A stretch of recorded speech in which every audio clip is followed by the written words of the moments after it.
Allez, on se dépêche là, parce que sinon on va récupérer le temps perdu pendant les vacances de la Toussaint, et vous ne voulez pas ça, et moi non plus, parce que sinon je suis pas payé. Bon, aujourd'hui on va parler d'une nouvelle discipline que vous ne pouvez pas encore pratiquer sur la route, et heureusement pour certains, vu les derniers contrôles, la moto. On va parler du Grand Prix d'Afrique du Sud lors de la saison 2004. Et pourquoi on parle de cette course-là en particulier? Car c'est le jour où est née la légende de Valentino Rossi, qui n'est pas le frère de Tino. Tino Rossi. Non mais c'était une blague. Vous savez, Tino Rossi, le mec qui a écrit Papa Noël, vous êtes vraiment des incultes, hein. Bon, comme vous êtes des incultes, on va revenir sur qui est Valentino Rossi. Eh bien, c'est un fils de, comme on en connaît pas mal dans les sports mécaniques. Mais lui, il avait du talent. Son père, Graziano, est un ancien pilote de Grand Prix dans la fin des années 70 et début des années 80.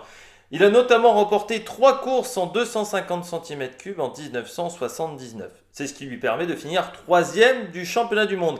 Et c'est la même année que le petit Valentino décide de naître. Son fils est souvent présent avec lui dans les paddocks de course. Et après la fin de sa carrière, Graziano décide de s'occuper de son fiston.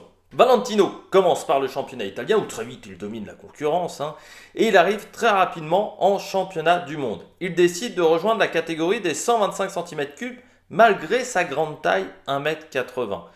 L'avantage, c'est qu'il est soutenu par la marque Aprilia, qui décide même de créer une structure autour du jeune pilote. C'est dire qu'on avait déjà senti que le petit rejeton, il avait du talent. Et dès sa première année, il remporte sa première victoire du côté de Brno. Et il faut savoir également qu'à cette époque, il n'y avait pas de limite d'âge dans cette catégorie 125 cm3. C'était pas vraiment une catégorie pour les jeunes pilotes. On n'accédait pas forcément à la MotoGP en faisant 125 cm3, 250 cm3 et MotoGP. Ce qui fait qu'on pouvait rouler au-delà de 30 ans en 125 cm3 largement. Le schéma pour accéder à la catégorie Rennes était beaucoup moins clair qu'aujourd'hui, où il faut faire Moto 3, Moto 2 et MotoGP. Bon, il y a eu certains cas qui ont tenté de faire Moto 3, MotoGP, ça n'a pas été une grande réussite pour eux.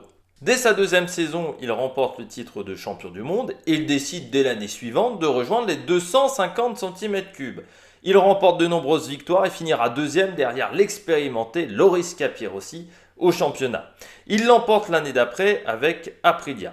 C'est l'heure de faire le grand saut vers la catégorie Rennes. Le problème, c'est qu'Aprilia n'est pas présente en 500 cm3 et il est donc obligé de changer d'équipe et de rejoindre Honda qui domine la catégorie. Le HRC, le service compétition de la marque, l'engage dans son équipe officielle pour la saison 2000. C'est à partir de ce moment-là qu'il va obtenir le surnom du Doctor. À partir de la mi-saison, il enchaîne les bons résultats qui lui permettent de finir deuxième du championnat du monde. C'est à cette même époque qu'il débute sa collaboration avec Jeremy Burgess comme chef mécanicien et qu'il met en place toute une structure autour de lui. Jeremy Burgess n'est pas un inconnu. Il a permis à McDowell de remporter 4 titres de champion du monde. Dès l'année suivante, il débute sa période de domination avec son premier titre dans la catégorie Rennes. Malgré le changement de réglementation en 2002 avec le passage aux 1000 cm3, rien ne change, il remporte encore 2 titres avec l'équipe japonaise. Mais la situation dans les coulisses n'est pas aussi rose. Dès 2002, des tensions apparaissent avec le constructeur. Honda ne supporte pas que Rossi ait sa propre structure et surtout les ingénieurs japonais n'aiment pas les déclarations du pilote italien. On ira même à l'affrontement, au clash, comme vous dites les jeunes, avec Koji Nakajima, le patron du HRC, qui déclarera que c'était sa moto qui gagnait et pas Rossi. Le pilote italien a aussi envie d'un nouveau challenge. Les courses sont presque devenues monotones tellement il domine la concurrence. Il se contente de suivre le groupe de tête et d'accélérer dans les 5 derniers tours et dans ce genre de situation, il gagne dans 90% des cas. En fin d'année 2003, il décide de rejoindre l'équipe Yamaha. Honda ne lui fera aucun cadeau car il devra patienter jusqu'au 31 décembre pour changer d'équipe. Il rate donc les premiers essais de l'intersaison. Et en plus, beaucoup d'observateurs considèrent que Valentino Rossi est complètement fou de changer d'équipe et encore plus de rejoindre Yamaha. Il faut dire que le challenge est de taille. À son arrivée chez Yamaha, le travail est colossal. L'équipe a remporté son dernier titre en 1992 avec Wayne Rainey. Depuis, de nombreux pilotes se sont cassés les dents dans cette équipe, notamment son ennemi juré Max Biaggi. La firme d'Itawa n'a plus gagné depuis 18 courses. La moto est considérée comme inconduisible car elle est trop brutale et pas assez puissante. Il arrive avec toute son équipe technique, notamment Jeremy Burgess, qui décide de modifier entièrement la moto, notamment son architecture. L'idée est de la rendre beaucoup plus maniable. Dès les premiers essais, les changements se font sentir et à plusieurs reprises, Valentino Rossi a réussi à faire le meilleur temps des essais de pré-saison. Mais le premier Grand Prix de la saison en Afrique du Sud arrive très rapidement et c'est lors de cette première épreuve que l'on saura si Yamaha et Rossi ont réussi leur pari, car rien ne remplace la réalité de la course. En plus, l'équipe Yamaha a parfois eu du mal pendant cette période d'intersaison, notamment lors de la première journée d'essai en Catalogne. Ils ont réussi à rectifier le tir ensuite, mais lors d'un week-end de course, le temps de roulage est beaucoup plus limité. Nous arrivons pour la première manche de la saison sur le circuit de Welcome. C'est une piste qui n'est pas très technique et jusqu'à maintenant elle est plutôt bien réussie à Valentino Rossi.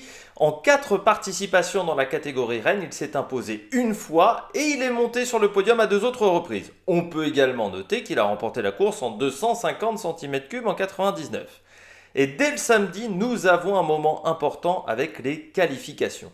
À l'époque, c'est une séance unique de 45 minutes. En début de session, les pilotes accumulent les tours pour récupérer des données pour améliorer leur réglage. Il faut attendre le dernier quart d'heure pour que le rythme s'accélère. Le premier à faire un temps de référence, c'est Nakano sur sa Kawasaki. Au même moment, Rossi décide de ressortir, mais il n'arrivera pas à améliorer cette marque. C'est Biaggi qui améliore à 10 minutes de la fin avec un temps de 1 minute 33 et 229 millièmes. À 6 minutes de la fin des qualifications, tous les pilotes s'élancent pour une dernière tentative. Nicky Hayden prend la première place provisoire, mais le Doctor va mettre tout le monde d'accord avec un temps de 1 minute 32 et 527 millièmes. Il réalise le meilleur temps et prend donc la pole avec plus de 2 dixièmes d'avance sur Nicky Hayden, son remplaçant chez Honda. La course du dimanche va se résumer à un duel entre les deux ennemis, Biaggi et Rossi. Au départ, Rossi conserve la première place même si Gibernau tente de le menacer. Et dès le 5e tour, le rythme du Catalan diminue et il laisse les deux Italiens se battre pour la victoire. Au 7e tour, Biaggi fait sa première attaque et il arrive à prendre la première place, mais Rossi réplique aussitôt. Le problème de Biaggi, c'est qu'il est très fort dans le premier et le dernier secteur, ce qui lui permet de prendre le record du tour. Mais Rossi est plus rapide dans la section technique. Nous rentrons dans la deuxième partie de course et sur la caméra embarquée de Max Biaggi, nous voyons que Rossi est en difficulté. Son pneu arrière s'use et surtout il a du mal à réaccélérer correctement. Biaggi tente de nouveau d'en profiter au 21e tour.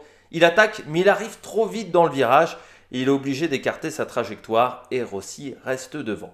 Biaggi fera tout pour passer devant jusqu'au dernier tour mais il n'y arrivera pas.